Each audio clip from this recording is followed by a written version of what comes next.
Okay, samples have arrived for the Fuel Factory book. These are actually prototypes, so they're not advanced copies necessarily, but they are a prototype from a print-on-demand group. This particular group is Barnes and Noble. There are a lot of options that you can do for print-on-demand. I, through a little bit of research, found out that they offer this as a service, and you can actually publish through them as well. It was very inexpensive and decently, halfway decent shipping as far as time. I think it was about 10 days production, which isn't necessarily super fast, but for the price. And then it was 3 or 4 days to ship these out as well. So again, this is what I'm calling this is a prototype. This is not a production sample. And it's good because there's errors in this book, which is partially why we did this. Some of those errors were things that we knew still needed to be done. There were parts, even 15 days ago when this was submitted, that things were still kind of being updated. And there's just mistakes that happened in the preparation of these files for printing, which is why an editor is so very important for what you do. So I'm just going to go through this sample here, just show you some things about it, give you a chance to kind of preview the book. Things that are really cool right away is seeing that it's it's a hard case book, this is the specs for the finished title. You can see it's full color. The colors look pretty nice. They feel a little bit desaturated, and you'll see some more of that as we kind of go through the pages with the paper quality. But the construction feels pretty good. You can kind of see how tight we are here with some of this information. This looks like it probably shifted a little bit in press. This is a very thin spine, so there's really not a lot of room to get much information here on the spine, but we'll take a look at that here as well. Something you'll probably notice right away if you haven't already, and if you haven't, I'm going to call it out for you. Notice it says the Food Factory instead of the Fuel Factory. Oh boy, my computer's talking to me. And let me just turn that off so we don't get another surprise. So that is actually what the book used to be called prior to changing it. So in my master's program, I had called it the Food Factory. And in a critique, it was challenged. There was this thought, well, is your body actually producing food? Is it a factory that produces food? No, it's not. It's actually taking the food and converting it into fuel. And so I was totally deflated at the time because I thought it was a great name. I still do kind of like it, but as it turns out, I think the Fuel Factory is a more logical term, and it's still a 4-letter F word, an appropriate 4-letter F word. So, here you can see I didn't even notice it because it looks so similar. You can just see how similar it looks. I mean, just if you blink twice, you don't even notice it, especially with the U, and the kerning and tracking are all pretty much identical here with this typeface. So that's something you may notice. This is kind of cool here, so I'm going to show you this as well before we dig into the book. This is another prototype. I printed these off of a laser printer that we have at our university. It's a great printer that actually staples, so it'll print, collate, and it staples the book. It just does a little saddle stitch book here, and we actually do these in our class. I have our students make these at the very end of the semester when they do kind of these book prototype projects. And it's always a really neat feeling to see these. They get really excited when they show each other their books because they start to begin to realize that this thing that they've been making all semester actually could very much be a reality. So you can see this is kind of glossy laser paper.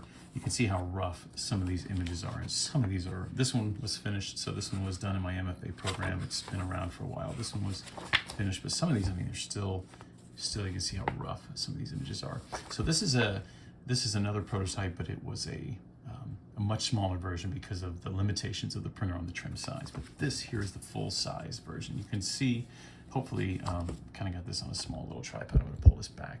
You can kind of see just the difference in terms of scale. So it's a big difference to see how much larger it is to get a physical copy at size. And I think it's really important to do that because when you see things small, sometimes the fidelity is a little bit deceiving. Something looks really good when it's small, then you see it a little bit larger, and you're like, oh, I thought that looked a little bit tighter. than it did. Something that's interesting that you can see as well is just how much time has passed, how many decisions have been made, changes. This is what the character used to look like, more the overalls, and then eventually incorporating this kind of jacket here, just as another element. No other character in the book has this colored jacket, so it's just another way to try to distinguish this main character from the other cast members. All right, I'm going to put that thing out of the way and actually get into this. So my kids were really excited when they saw it. So here we go when we open up the page. So here, very exciting. It's a blank white page. These are the end sheets. So if you know anything about book production, this is basically one sheet of paper. It goes from here all the way over to this side here, and this is the side that's glued onto the page here, and you can actually see how it's glued right here. So the covers, just a little bit of production information for you. The covers are printed larger, they wrap them over, they're kind of cut like this, and they're glued to a piece of board, and then this paper goes on top of it like this. And you can pretty clearly see this is a fairly thin piece of end sheet paper, so you can kind of see a lot through here. And that's not atypical, but this is a really, really thin piece of paper here as well. So the actual finished copy, I'd like to get a colored end sheet paper, just a little bit more of a splash. When you first open the book, you don't want to get like a white thing. That's not a very compelling, interesting experience. But for the prototype, it's okay. And another white piece. So again, one piece of large paper that's cut and glued, and then you have the splash page here. Okay, so the fuel factory. And I'll probably take a look at this as well. Okay, so we'll get the title page here. Notice it actually does say the fuel factory here. So when this was being updated and prepared for file, the earlier version of food was in there. And so unfortunately, when you're messing with your files, things can happen and you can ship stuff that you wish you hadn't. So, and that's happened, unfortunately. We already have a little bit of scripture that I'm sharing. Psalms 139 here on the left side. Okay, and then we get to take a look at Julia here. So Julia is running along, and this paper here, this is a kind of a thin. Again, this is not the type of paper that we're going to use. There's usually pretty limited options as far as the stock, as far as the finish for a paper when you're just using kind of a template system. So this paper, the color actually looks pretty good, and the print quality looks pretty good, but just you'll see on some of the darker pages, this paper really absorbs a lot of ink, and so there's a little bit of desaturation. But the color here looks really quite nice. I'm pleased with how that looks. So we've got the little characters' voices that are kind of coming through. Yeah, here we go.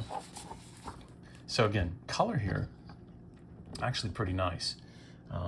But it's a little hard to tell, but if you can just kind of see, there's so much absorption here.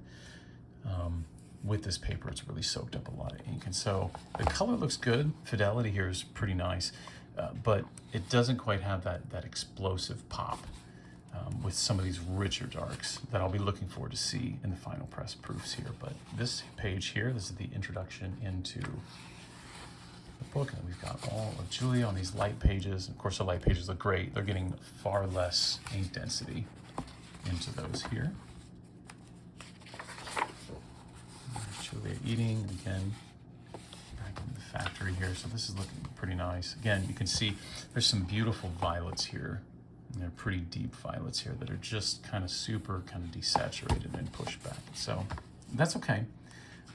These books cost, I believe, about $10 a copy, and that's really not too bad as far as getting a prototype book. Some of the others that I was looking at that were probably a little bit of a nicer quality were a little more expensive, and I just thought for purposes of what needs to be done here, these really just need to be looked at for editing. Now here's something that surprised me that I'm going to do some editorial work for.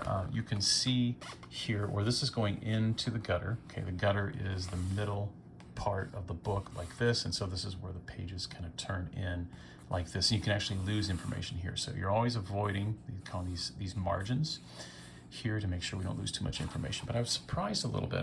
I didn't think about how close this was. This is the mouth, you got the uvula here. But there's just kind of this visual sort of break here that's a little awkward. This door is meant to represent the, what's it called? Oh goodness, I can't remember the name of it right now. it's a little flap that closes and protects your lungs when the food is coming down here. It'll come to me here in just a little bit. It's a really fun name. I think it starts with a, oh, all the anatomists on there are like, I know it. Going down in the esophagus here. Actually, the colors look pretty nice. So this page, not nearly as dark. Colors really quite good here. A little bit more, again, desaturated here with this spread, looking pretty nice. Again, like kind of close up here. Okay. Kind of hold this book back so you can see it a little more easily. And this looks pretty good here. So actually there was at one point, there was this lamp that was kind of close in the gutter. It's really a minor element, but it just, you know, it's one of those things you'd think you don't make these kind of missteps, but then it's just so easy when you're working on so many spreads and so many pages to just miss things. Here, just kind of looking to make sure it looks like everything is clearing in the gutter nicely. Here, this reads quite well. So I've got the light text on dark background here, and this is reading pretty nicely. Again, pages here, light pages, dark pages, moving in and out of the body. If you can't see everything, don't worry. If you get a copy, you can look at it for as often as you like. So honestly, I mean, seeing this, I would not feel awful if the final book was like this at the same time, but if I didn't know for the fact that the pages and the paper quality can be so much nicer, and they will be, that's the plan. And then the final spreads here. Oh, we had a little, yep, so see, actually caught right here in the corner when I turned the page. It's stuck together a little bit and it ripped up at the top. So, you know, this is just all the reason this exists. Now you can see even within the past 10 days here. So this image wasn't completed, so that's been finished since the time I even shipped it. That's how quickly some of the changes have happened. This is all called ipsum lorem. It will not say quaspa dualita tessentino blabo. So in the program, in design, you can place in copy that's called placeholder copy, and we kind of call it ipsum lorem. So all of this text, don't worry, it actually will be language that will mean something. Right now it doesn't. So all this has been updated with the actual definitions since even the time of this printing. Okay, and then of course we have the digestive image here, and then this image here is mirrored and expounded upon in the poster for those of you who go for the educator option. Yes, and then the back of the book, again, we have our end sheets. This here, if you are watching this and you're not a Kickstarter backer, why not? You should be. We would love to have you on this project. And Kickstarter backers here, it says hopefully many names here. This is kind of a just a little joke for when I'm sending this out for reviews in the PDF as well. So your name and Lord willing, many other names will be in here, and I hope we just have a huge cast that we can put in here to say thank you for the awesome help that you are to help us bring this book to life, okay? And prototype copy. So if anybody, those who kind of see this and they go, is this the final copy? Hopefully they see that it is not. And then the back of this is going to have the characters. So there's a reel that's going around that has all the different character designs. There's going to be character designs back here. So this is a very uninteresting page. But again, this is an old as in 15-day-old copy. But it's amazing how much can change in 15 days. So it's really cool to see this. And one of the reasons why this is so valuable is this is my wife. This is my wife's notes. And she already had sat down and gone through and started to, yeah, look at this. Will color something. I can't always read her writing. Teal, darker color. Yeah, so she's saying, hey, what's going on with this? Is this going to be the color? It is not, my dear, but it's a good question. Notice she said here, you know, kind of putting a little note. Should there be an ampersands? I like this little note. It says, continue this line down a bit. My wife is a photographer and she's a trained artist as well. So that is really, really helpful to have somebody in your corner that cares about you and supports you and has a visual eye too is just pretty helpful. So she has already put some notes through here, so that, you know, there's things that I can address. And so, you know, spending $10 plus a little bit of shipping to get copies like this, and it costs a little money, takes a little bit of time, but you know, you just want to catch as many things like this as possible before something like this goes to press. And granted, when you go to print, you're going to have proofs, you're going to have the opportunity to check things, but just the more times you can look at it, the more people you can have look at the thing that you're looking to build, the more opportunities that you have to make it better, to catch mistakes, because I have never shipped anything. I don't think I've ever shipped, and in fact, I just won't even say I don't think, I've never shipped a single project that hasn't had some kind of mistake in it. And you know, it's just the human experience that you're always going to make something that has a couple spots, but we would love to have the percentage of that be like 0.00 something, right? So you want to make it as clean and as awesome as possible, because, you know, once you go to press, you know, that first run, that's what it looks like. Now, I think a lot of you have probably already seen this, and if you have, thanks, because you're probably a backer and a supporter. I appreciate that. This was the first book, The Titans of Taste. This is the printer that we're going to use again. At least that's our plan. So you can see, you know, super nice color, Japanese inks they use. These are colored end sheets, and just when you open this up, it's just like boom! It's this explosion of color here. And you get this nice little just simple graphic. So again, we're doing you know, just a simple palette here that controls the cost for this, but also makes this just really nice. I mean, just that first experience of just having a splash of color, and it's just a strong presence. And you know, a lot of books do different things. I mean, sometimes you'll see sort of patterns, you'll see like little maybe character designs rhythmically put through, and they'll do 4-color.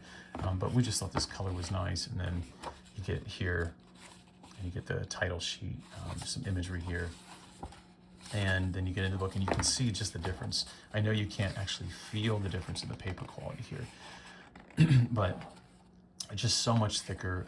It's beautiful. The colors just hold up so nicely. You know, look how you know, he's got these gorgeous violets, and they're just exploding off of the paper here, and these deep, beautiful dark pages. I wonder if I have any really dark. I mean, just look at how like gorgeous these violets are, and these, even when we go really kind of deep into there.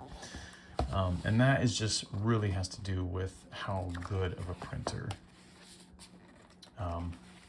this group is. And so that's the exciting thing to know that, and I'll put, you know, if you want to see more, hey, grab your copy. You can grab it in this Kickstarter if you missed out. But it's exciting to know that this book here, as nice as it looks here, and I'm quite pleased with seeing it. I mean, it was really cool to open the package and see it, to know that the same kind of trim size, that the quality of this printing is going to mirror this here.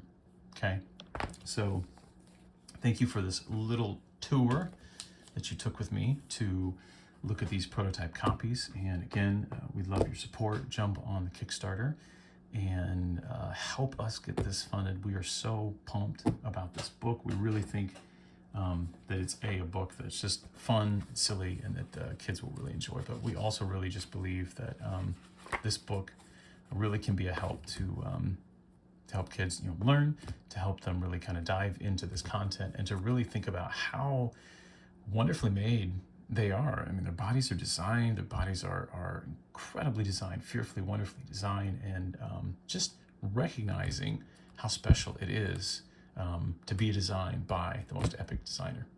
All right, thanks everybody.